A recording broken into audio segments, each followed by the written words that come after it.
Tim, I thought we'd go our whole lives without meeting each other, but I got the chance to meet you out in Thailand at Chiang Mai SEO, which was a fun conference. And I figured, hey, we planted those seeds of our relationship. Now we're on a podcast, chopping it up. So I'm obviously have so much respect for Ahrefs. We're power users of the tool. So it was a no-brainer to have you on. So thanks for coming on the pod. Yeah, thanks for inviting. Likewise, we've been exchanging messages over the internet for I don't even know how many years. It was awesome to finally meet in person. And we didn't have a chance to get a meaningful conversation during Chiang Mai, so let's do it on this podcast. Awesome. So, I respect deeply both the tool, but also your marketing operation. You're doing great work at least from the outside in. Obviously, it depends on what the numbers are, but I know they're doing quite well, at least from the total top line revenue standpoint. So I wanted to dig into that. I mean, as someone uniquely positioned to really understand search and also be running the entire marketing department for Ahrefs, I think it's interesting to kind of dig into how you connect those things. You're doing SEO for yourself. You're doing other things. Would love to hear maybe first principles wise, like what does the Ahrefs marketing department look like? Like full-time contractors, different roles, just kind of more reasoning behind it. I think that'd be interesting for people to hear if you'd be comfortable sharing. First of all, thanks for the compliment about the work that I'm doing. Actually, so we're recording this on 25th of February. Tomorrow would be 10 years that I've got an email message from Dmitry, our founder and CEO. So it's like 10 years of working at Ahrefs. So yeah, it's been a while. And now to answer your question, the marketing department of Ahrefs has evolved in those 10 years. So I started as a single marketer in a company of 16 people, 16. So that was 10 years ago. Right now we have a marketing department of about, I think, 30 people. It is actually, I'm at the point where I lost count to how many people we have in the marketing department because we're always hiring someone. Just to give you an idea of how and why it evolved, because in the beginning we were hyper reliant on SEO. So we were obviously eating our own dog food. We were using our own tools to have a lot of success in Google, and it was working amazingly. So search traffic was one of the biggest drivers. Like we don't have proper marketing analytics, and I'm not even sure if it's possible to have proper marketing analytics to start with. Ahrefs analytics, but come on. No, that's a different thing. I mean, attribution. Oh yeah. Okay, let's change the word analytics to attribution. So we didn't have marketing attribution to know how much revenue exactly our SEO efforts, our blog, our content, or any other SEO projects are driving us, and we still don't know to this date. But I would put it somewhere in the top 3 possibly. So like with word of mouth, SEO, and maybe brand. Those would be top 3. So, but as of late, our marketing has changed, and we are trying to diversify, and not just because a lot of people are claiming the impending doom, the end to SEO. No, I think SEO still works. We still get a lot of traffic. Still, a lot of people are finding us this way, learning about us, reading our content, reading our tutorials, discovering the tool. I think it still works like a charm, but a lot of people's attention have shifted to other platforms. So first of all, YouTube is as big as ever. And we started publishing content on YouTube very, very long time ago. I started the YouTube channel myself. I was recording pretty embarrassing videos, but still it was a good start. And then Samo took over, and right now our YouTube channel is probably the biggest YouTube channel in SEO. Not sure about the entire marketing industry, but in SEO for sure. And Sam is still pushing the limits of what's possible. Some of his videos are getting like 500,000 views or something like that. So YouTube is where attention has gone, and we are definitely investing more effort into our YouTube content and video content in general, because a lot of marketing that I'm doing, that I'm spearheading, is coming from my habits specifically. And what I figured out, that a lot of the time, rather than reading some article, some tutorial, I want to see a video. I want to see it in action. So right now, for example, when I'm trying to discover some new marketing tools, I don't really want to read someone's review of those tools. I want to open YouTube video and see that person using it, like how the interface looks. Is it easy to navigate it? Is it easy to create some kind of workflow or whatever in this tool? So we're investing in that as well. We're trying to produce more and more videos on the product marketing side, because we understand that whatever features we release, whatever workflows, whatever new workflows we help people with, it's not just enough to publish a help article about it or even a blog article. We need visual instructions, because a lot of people would prefer those visual instructions step by step, where they can just replicate it rather than reading an article. And finally, social media. So a lot of people, Twitter used to be big, especially for marketing industry. A lot of us marketers were hanging out on Twitter and discussing stuff. But these days, Twitter is more like, I don't know, TikTok, more like a political platform and what's happening in the world. At least my For You tab is very, very focused on politics and news of the world and such, not so much content from the people who I follow. So a lot of people have shifted on LinkedIn to keep talking to one another and not to Elon Musk. And we're investing quite a bit of effort there.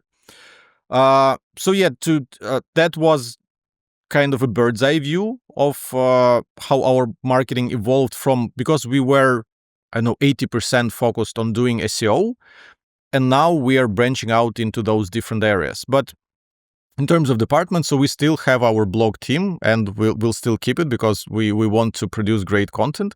We have our YouTube team. We have our video team, and the way that YouTube team is different from video team, YouTube team is something that belongs to Sam and is focused on creating videos specifically for his channel. Video team has broader tasks. So whenever we need to publish a landing page and explain, like publish a video explainer or video pitch of the tool, this goes to our video team. And even I started a podcast as well. And whenever we need to produce those nice podcast introductions, that goes to the video team as well. Then we have a partnerships team where we reach out to different people with audience and companies who we want to partner with, do some co-promotion. This is on them. Then we have events and sponsorships team. This is when we engage with different conferences all around the world as sponsors, and we started organizing our conference as well. So soon we'll be announcing our conference in the US.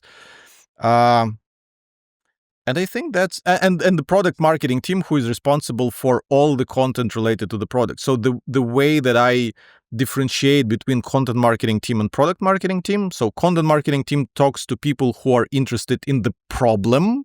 So they want to do something, but they don't necessarily know how to do it. Product marketing team is talking to people who are interested in the product. So people know they want to use Ahrefs and achieve something with Ahrefs, or they want to figure out how certain features work. And these people, product marketers, create content about that. So basically, and finally, we are we have our international marketing department. So we are hiring people in different locations like Japan, Spain, France, Germany, because we want to, instead of just translating whatever content we have with automatic tools, we want to do kind of bespoke marketing in each region and kind of copy-paste whatever works well for us in our English marketing. We would just copy-paste that to different regions and kind of localize, adapt this, like find proper partners, translate our content, blah, blah, blah. So that's more or less. I could talk about our marketing department the entire podcast, but I hope this is a good overview. So I have follow-up questions. So two questions come top of mind. One, you didn't mention technical SEO there. I don't know if you'd count it as that. I know Patrick, I believe, does a lot of that. I don't know if you'd call him the technical. I don't even know if he's more about the product in that aim, but how do you think about Ahrefs' technical needs, if at all? Patrick is a unique person at Ahrefs because he actually belongs to two teams at the same time.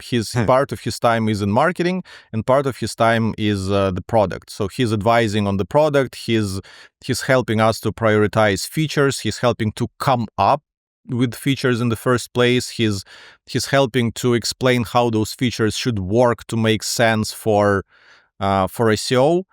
But in terms of technical SEO for Ahrefs, we don't do much. So we have our site audit running on our own websites. Like I said, we are eating our own dog food. So we have our site audit tool constantly scanning whatever we have. And typically Patrick is responsible for that. Whenever he sees that site audit report comes back with some critical issues, he would ping the related developers to fix that. Makes sense. Other than that, like that's the extent. Technical SEO is not really something that you do proactively. Well, at least in my experience, it's more reactive. So you have your site auditor tool of choice.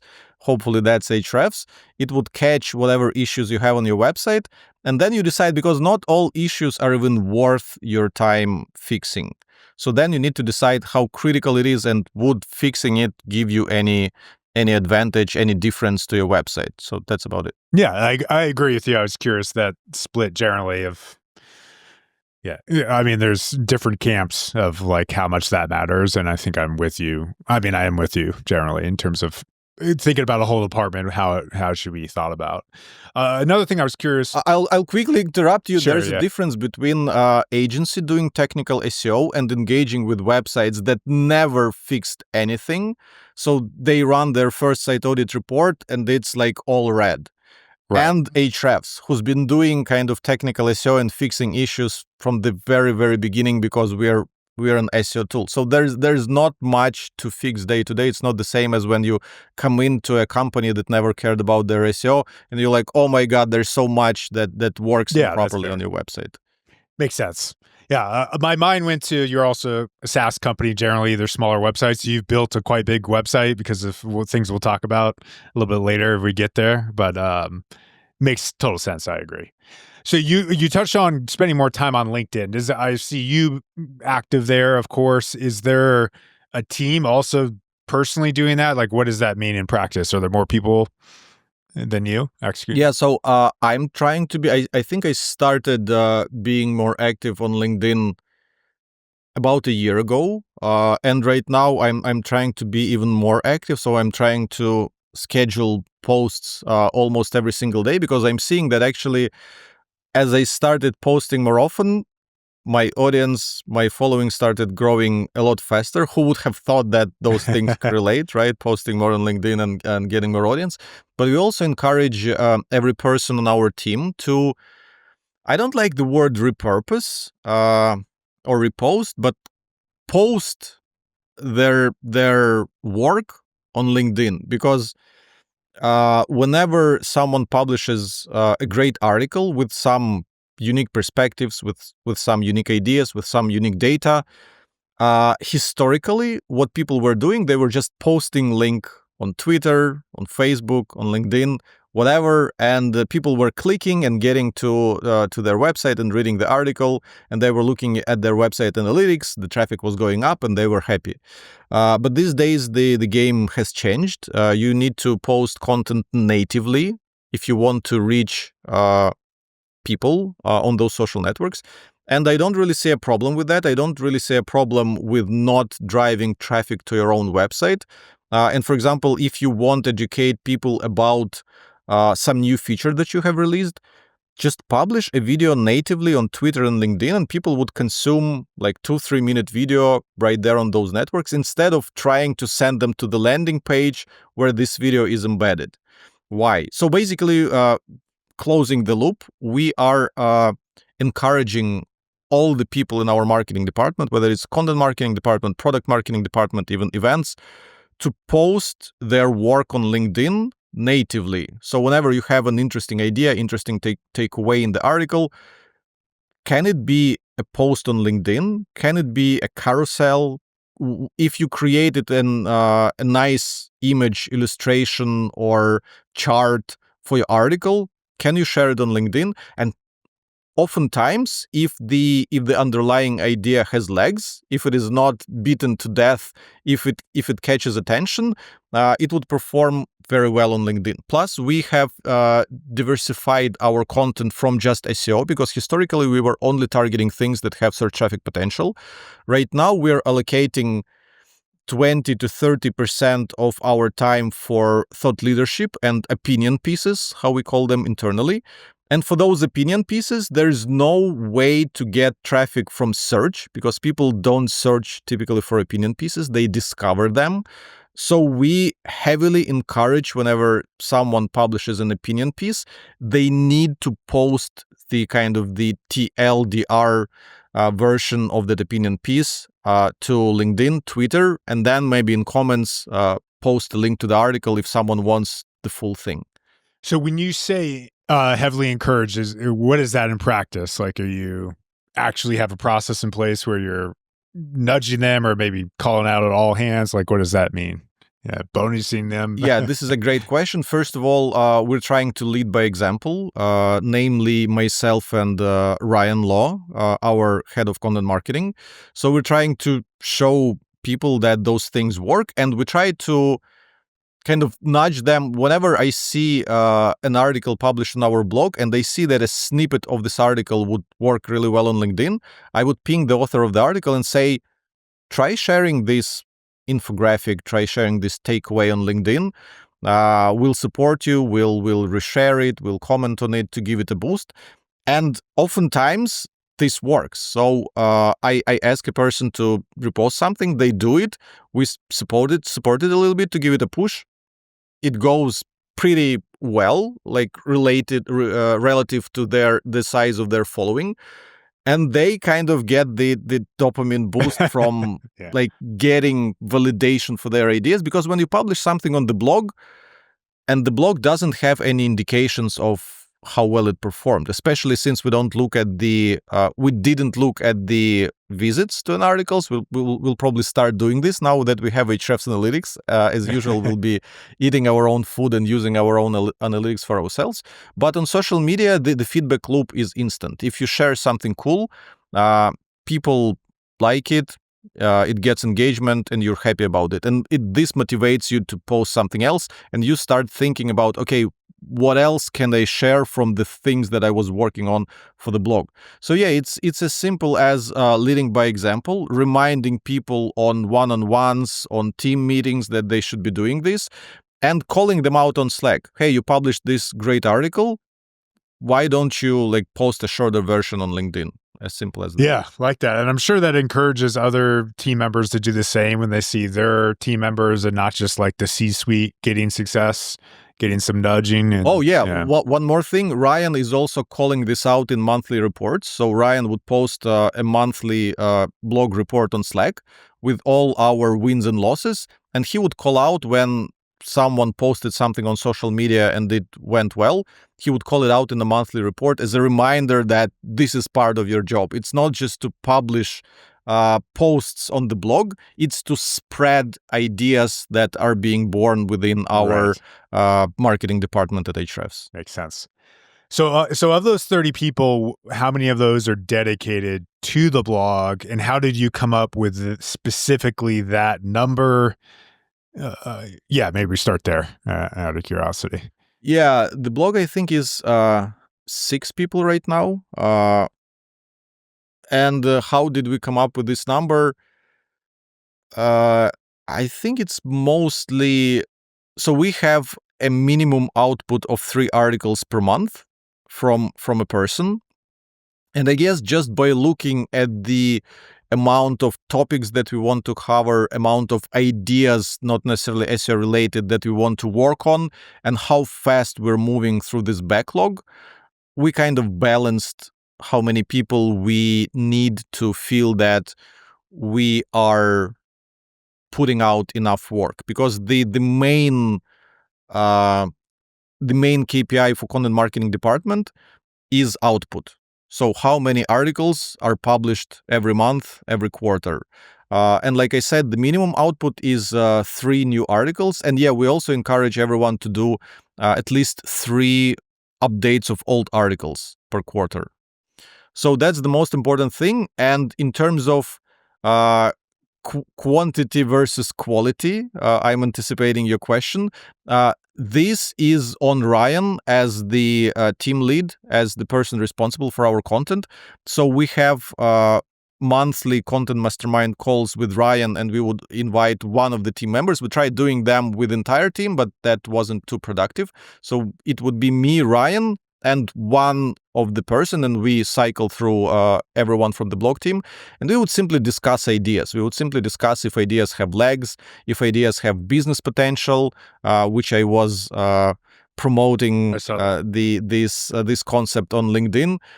We would discuss those in advance. So when we publish content, we already have understanding of why we're publishing it. So it's not about like what's the outcome. We know what would be the outcome of this content because we planned for it. And some of the outcome is out of our hands. So we don't know if the article would rank number 1 or number 3. We don't know that. We don't know if the idea would go viral on LinkedIn or if it would flop. But we can kind of plan for it and do our best in terms of executing this to the best of our ability for that outcome. So output is essentially the main criteria, the main performance metric of our content marketing department, because the quality is blended into what we do. Makes sense. Yeah, and by nature, I mean 3 is not a huge volume of content, so that essentially it's not. Yeah, it is emphasizing, and you guys put out very high quality content, so that does not shock me whatsoever. So, from a top down standpoint, how do you connect, or do you, what you're kind of doing on the blog to other activities such as YouTube, such as social? Do you have like a campaign strategy, or like actually remember you might have said you don't do campaigns on another podcast, but not speaking for you. Yeah, how do you do that? How are you connecting SEO to the wider kind of marketing ops? I'd be curious to know. So SEO and blog are different things, because like I said, our blog is now part thought leadership and opinion pieces and research pieces and kind of industry reports. Industry reports are particularly valuable for engaging higher tier enterprise customers and higher tier people. So there's a lot of stuff that goes into creating content apart from SEO. But how do we connect it? To be fair with you, we're not particularly good at this. So I really enjoyed the concept. I think it was shared by, or like rather what Rand Fishkin and Amanda Natividad, hope I'm pronouncing her last name correctly. I think so. What they're doing with their ideas, because from what I've seen, whenever they have a strong idea, they as one of the members of our content marketing department put it, they take it on a tour. They would publish an article about it. They would create multiple LinkedIn posts about it. They would do a webinar. They would do office hours. They would do a presentation. So they would keep talking about this cool idea. For us at Ahrefs, I noticed that often we would have killer stuff. We would do a research of 1 million websites. We would come out with awesome takeaways. Then I would do one LinkedIn post, and that's it. Well, LinkedIn post would perform quite nicely. I know 700 likes, 800 likes. People would mention it, but then nothing. Not even a blog article. So we are trying to be more mindful of that. Whenever we think that the idea has legs and deserves more effort across different mediums, we'll try to kind of recycle, repurpose, whatever word you want to use, that idea across different mediums. But yeah, we were not very good. We would just have a cool idea, publish a blog article about it, move on to the next good idea. While, we should invest more effort into reusing the same cool ideas across different mediums and reaching people there. Yeah. Yeah, makes sense. And I agree with that. I think there's a natural marketer, like when you have a good idea, to like always want to share original thoughts. But very often the right approach is to keep sharing that original thought over and over versus starting anew. It just doesn't make a lot of sense. So you touched on something I wanted to dig into there. I heard on your podcast, which was great with Neil Patel a few months ago on the Ahrefs podcast, that you were thinking about going more up market. You hinted at one strategy to do so there with the data studies. How have you evolved since then, if at all? Yeah, how are you thinking about getting more enterprise customers specific to content marketing? I think would be interesting for people to hear. Yeah, we're definitely evolving. We're definitely going there because looking at our revenue growth and how it is growing from, I don't know, light plans, $99 per month, and how it is growing from enterprise plans that can, in theory, scale almost indefinitely. We understand that a higher point of leverage is definitely working with enterprise customers because they're not price sensitive and they are open to pay whatever they need to pay for to get something. So how are we evolving to get there? Yeah, it's thinking of having a different persona in mind. So it's one thing if you are targeting a person who's actually doing the job, like how to build links, how to create content, how to do keyword research and all those things. It's another thing if you're thinking of the decision makers who can approve those multi-$100,000 per year accounts. And these are CMOs, these are VPs of marketing. And what is interesting to them, mostly high-level metrics, mostly trends, where to put more of their efforts, investments. So yeah, this is why I mentioned that industry studies and research studies is something that gets attention of these people. So we are leaning more on the data side. I mean, we're sitting on a holy grail of data, which we can slice and dice in all ways possible. So to give you a very specific example of what we did that was catching attention of not necessarily big enterprise companies, but kind of top level people in tech companies, is when we started publishing lists of best performing tech companies in terms of SEO and least performing. Ryan did a few of these lists.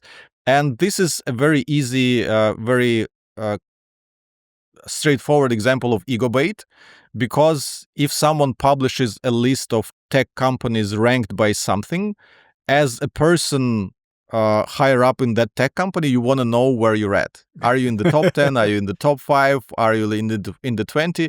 And when we publish those lists on LinkedIn, a lot of people, even a lot of founders of tech companies, even started commenting that, oh my God, I'm not yet here in this list in your top 50, but next year I'm going to be there. Watch for that. So yeah, just different kind of content that is different to a different persona. That's one thing, definitely.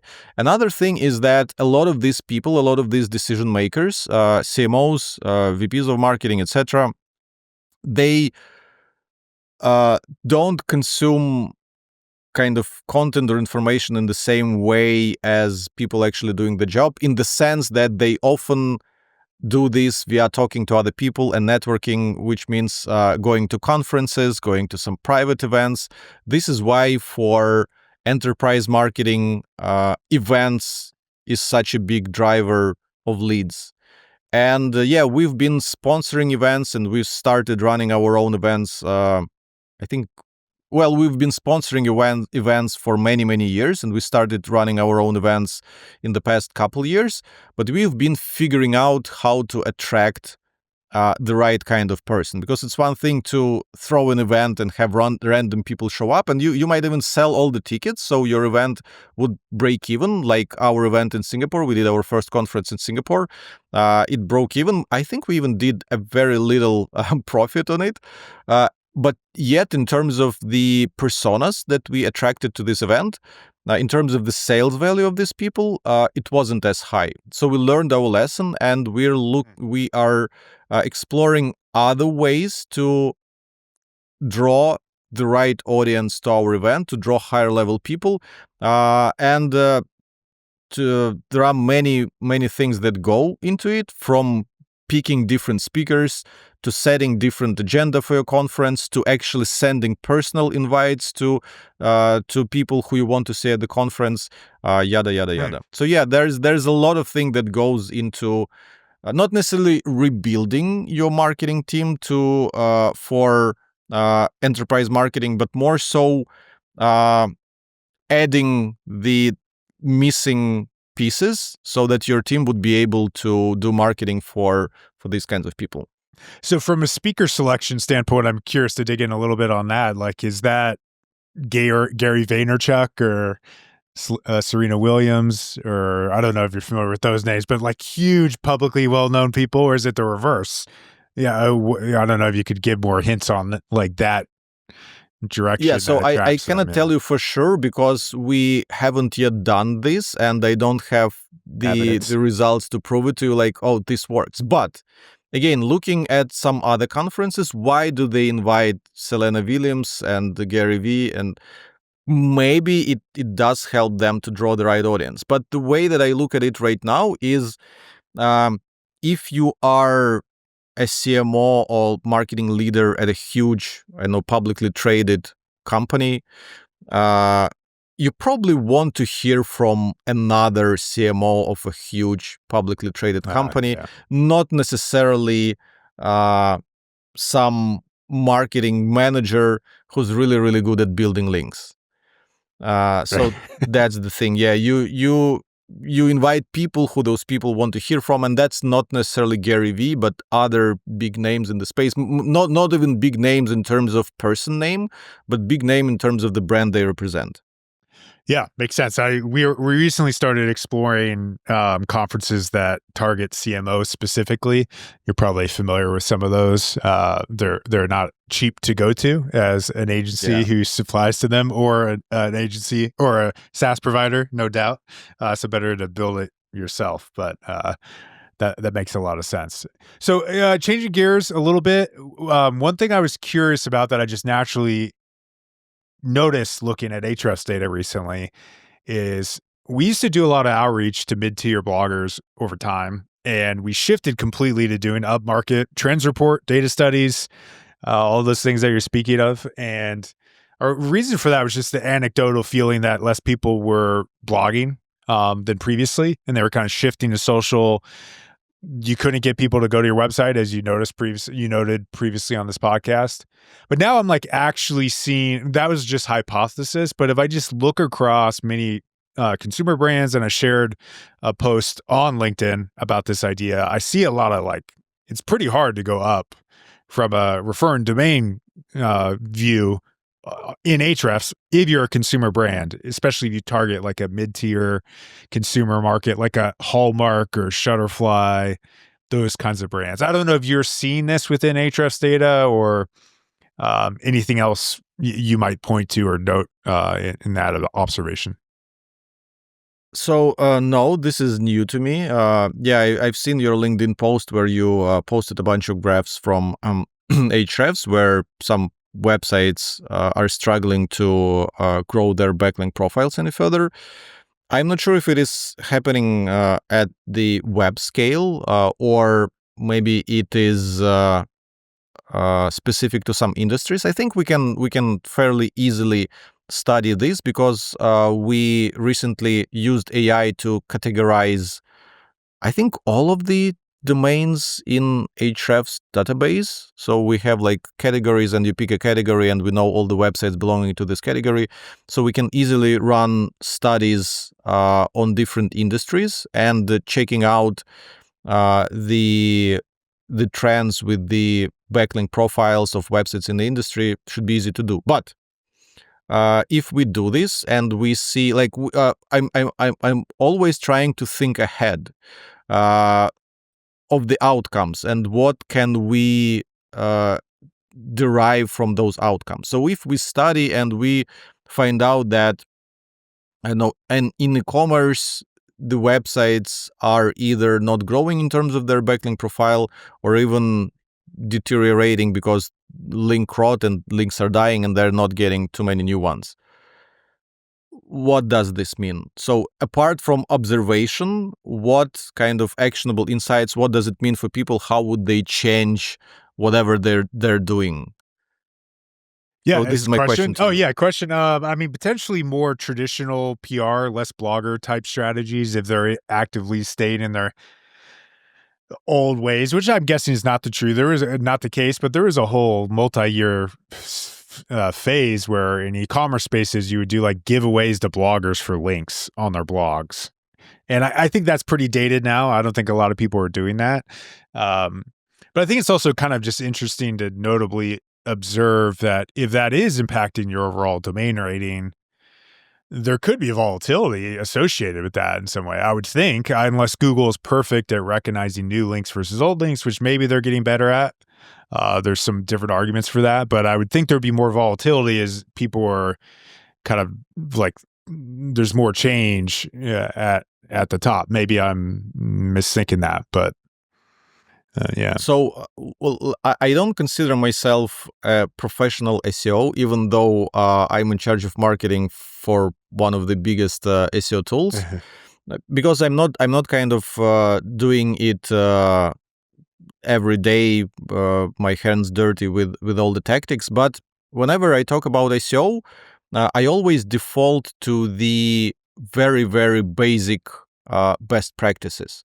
And for me, in terms of getting backlinks, uh, rather than reaching out to people and asking for backlinks, which I actually tried quite a few times doing, it feels a lot easier to actually create something of substance, promote it, and the links would be coming years after you published it. So I have a bunch of data studies that I published at Ahrefs blog, and they're still getting backlinks. People are still referencing them because it's just like a never-ending cycle. More people learn about it from the links of other people, and when they create content, they link to them. So I was never a big fan of asking for links. To be honest, I always thought that earning them is better.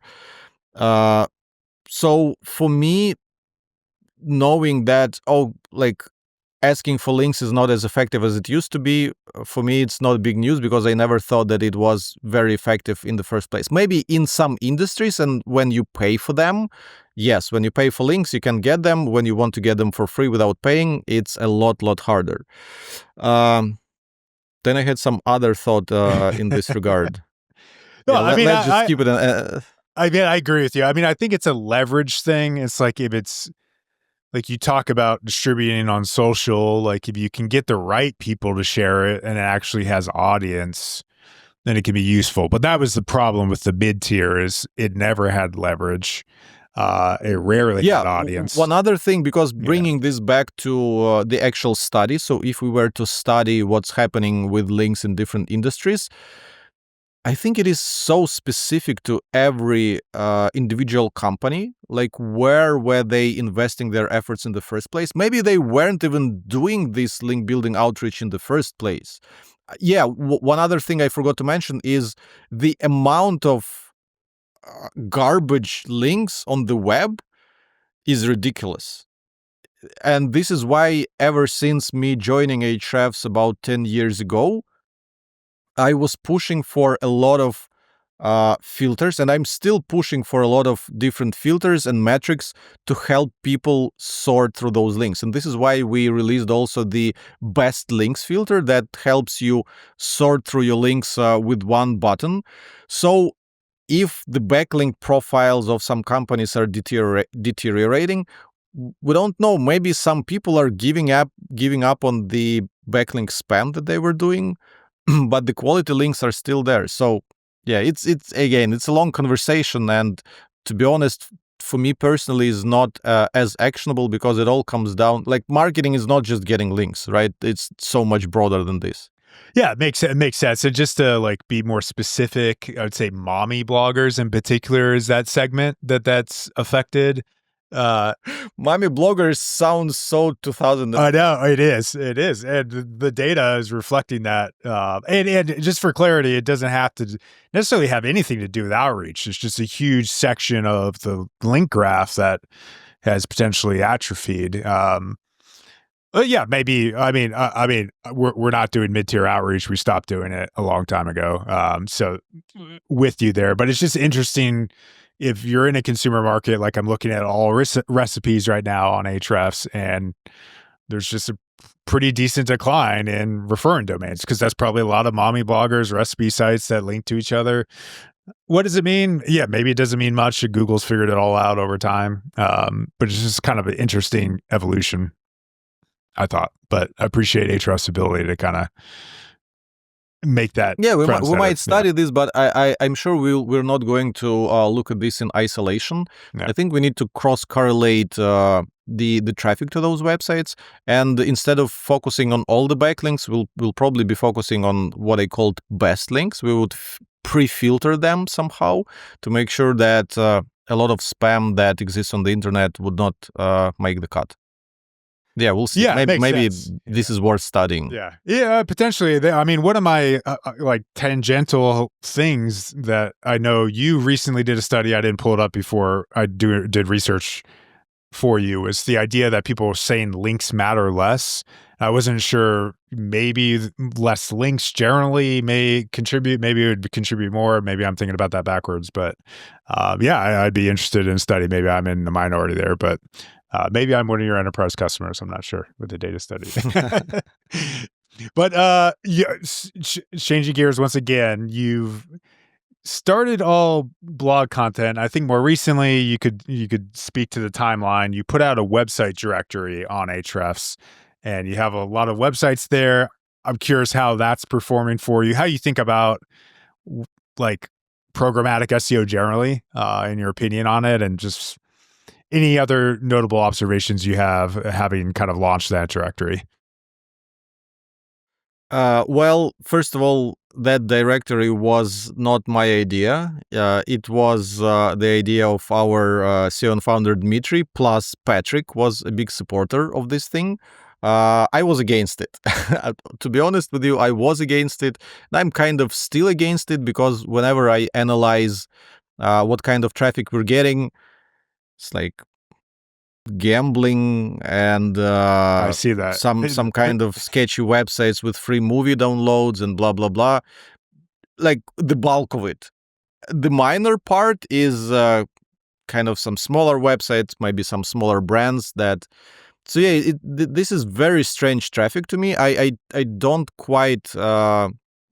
I'm not quite with Patrick and Dmitry in terms of if we need this thing or not, but this is kind of, this gives you an idea that any company is not kind of a, what's the word, homogeneous thing where everyone agrees on everything. Sometimes some things released because this person wants it and needs it. Some things released because another person wants it. So I'm not a big advocate of this thing. To start with, in terms of programmatic SEO in general, I think it is very specific to certain kinds of websites and industries where you have, when you can offer something across a lot of locations. So I was a lot more, I was a lot bigger advocate for our agency directory. I thought that made a ton of sense because you can rank for SEO agencies in location, marketing agencies in location, basically insert word agencies in insert location. This scales very, very nicely, but it requires actually a lot more effort to pull off because it's user-generated content versus just this website's directory where you pull information from Ahrefs database. So yeah, with agency directory, we kind of dropped the ball on it. I don't think we invested enough time and effort to make it perform as well as it should have. Plus, there's quite a bit of competition with another aggregators of different services and such, which are big brands and rank well in Google. So it's not as easy. As for the websites thing, yeah, I'm not a big fan, but I think Dmitry and Patrick have some kind of plan that I didn't take time to dig into what they're expecting of it.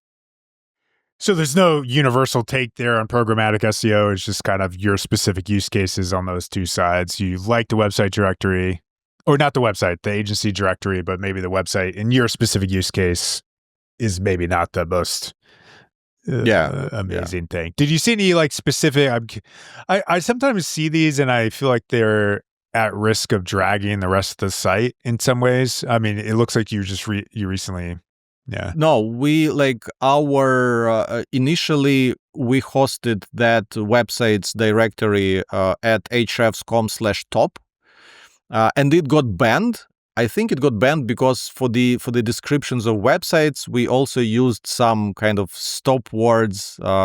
So that directory got banned. So if you put ahrefs.com/top into Ahrefs, you'll see that it is growing quite nicely, and then it's going to nothing. It was like a penalty, and the penalty was basically folder specific. It only targeted this folder. So I consulted with a bunch of penalty experts, and they said you have to clean up, but your folder is doomed. That folder, forget about it. You won't be able to recover it. Clean up your directory. Make sure it is it is not referencing any bad content. It doesn't trigger the spam filter or like gambling spam filter or whatever, and move it to another directory. Which we did. We moved it to /websites, and it started performing nicely again.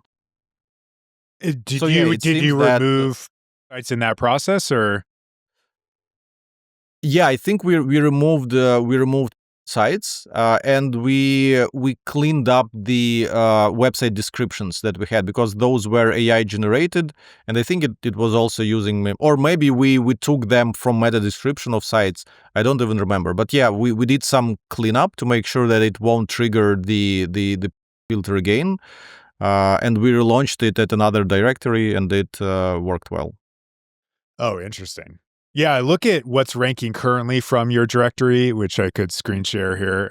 It's probably still sites, but not notably named. Yeah. So that's probably the difference, is that Google is not associating with what is present, or at least that would be my hypothesis. And obviously, it would be impossible to not to capture all of this in one view, I would think, as in a scalable fashion. Like I said, I'm not a big fan of this directory. You need to speak to Patrick. I think he has a better idea of why we're doing this. I just didn't take time to properly debate it. Well, I was debating, and I was giving my arguments, which led to like the cleanup, the penalty removal and such. But as for business value, I don't remember what were Patrick's and Dmitri's arguments as to why it should exist. It does help us on the product side, because again, thanks to this directory, we also thought into the categorization of websites by different industries, which we're going to roll out in Ahrefs, so you'll be able to see data by industries. So it did lead to some cool outcomes for the product. But as for the business value of the directory itself as a programmatic SEO play, I'm doubtful. Talk to Patrick. I gotta get Patrick and Dimitri to invest in the agency directory more. I mean, come on, guys, what are you guys doing? You're investing in the wrong area. It's problematic. I might be biased, but I'm in that directory somewhere. We are, I think.